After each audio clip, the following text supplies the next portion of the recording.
Alors, je fais un petit commentaire. Je parlais ici de l'étude biblique, n'est-ce pas? Dis à ton voisin, tu dois faire l'étude biblique. Alors, c'est quand maintenant tu veux commencer à devenir... Quand on lit la Bible, c'est d'abord pour les bébés spirituels. Amen.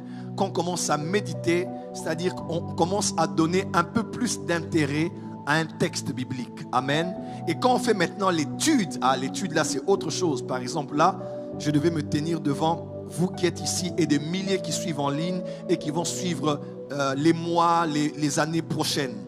Ils vont suivre mon enseignement. Alors je dois bien peser mes mots et savoir ce que je dis parce que ce que je dis peut apporter l'erreur. Le docteur Mike Murdock, qui est aux États-Unis, un homme qui enseigne beaucoup sur la sagesse, de Wisdom Center, a dit « Celui qui a la capacité d'enseigner a la capacité de transmettre l'erreur. » Donc chaque fois que vous enseignez, c'est pour ça que dans Jacques, on dit qu'il n'y ait pas beaucoup d'enseignants parce que leur jugement sera beaucoup plus sévère. Amen, amen. Donc on prend d'abord le temps pour ne pas être jugé en ces derniers jours. Nous prenons le temps de prendre un texte, de ne pas le sortir de son contexte. Alors on doit voir le texte, c'est-à-dire le texte, on doit voir le contexte, comme c'est une histoire d'Israël, qui était le roi à l'époque. Ici dans ce texte, on voit qu'il y avait plusieurs rois assemblés, ils devaient aller en guerre et ils ont voulu questionner l'Éternel. Tous ont donné un message unanime.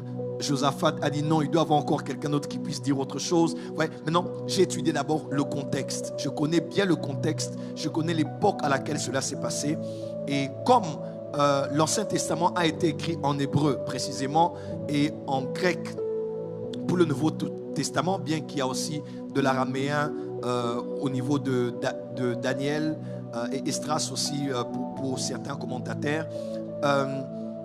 Pour vraiment bien comprendre le verset, il faut vraiment aller en profondeur. Alors, Armée des cieux, je l'ai étudié en hébreu, j'ai étudié les Strong, j'ai suis allé en profondeur pour bien comprendre qu'est-ce qu'on a voulu dire à l'original.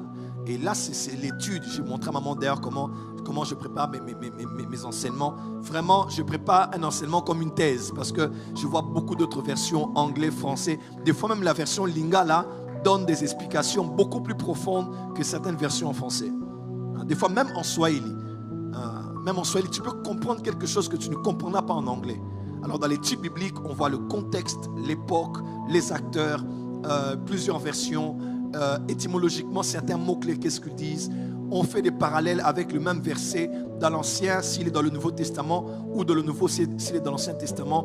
On essaie de voir pour avoir une vue plus ou moins équilibrée sur le sujet. Dis à ton voisin, tu dois commencer à étudier la Bible. Et on ne peut pas étudier la Bible avec une seule version biblique. Amen, amen. La base, c'est Louis II, c'est celle qui est la plus recommandée. Mais tu dois avoir plusieurs versions. En tout cas, moi, je vais dans plusieurs versions. J'ai plusieurs versions. Vous avez l'habitude de me voir ici. Il y a des versets même qu'on n'utilise pas quand je prêche les dimanches. Mais je vais vous les faire lire. Juste parce que je vais faire entrer quelque chose en vous. Pour bien comprendre un verset, il faut le voir dans plusieurs angles. Dis avec